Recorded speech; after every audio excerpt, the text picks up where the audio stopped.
మా Los Angeles ఇంటి నుండి లాస్ వేగస్‌కి 379 కిలోమీటర్ల దూరం. 379 కిలోమీటర్లు కేవలం 3:30 గంటల్లో చేరుకోవచ్చు. కొన్నిసార్లు పండగలు వచ్చినా, లేకపోతే లాంగ్ వీకెండ్స్ వచ్చినప్పుడు ట్రాఫిక్ చాలా ఎక్కువగా ఉంటుంది. అందుకని అప్పుడు టైం ఇంకా ఎక్కువ పడుతుంది.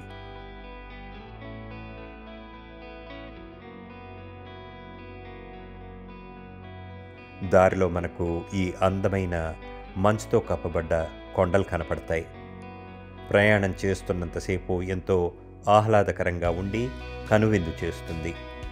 వెంటనే కాకపోయినా త్వరలో మీకు లాస్ వేగస్ నగరాన్ని నా వ్లాగ్స్ ద్వారా చూపిస్తాను. లాస్ వేగస్ ఒక భూతల స్వర్గం అంటే అతిశయోక్తి కాదు.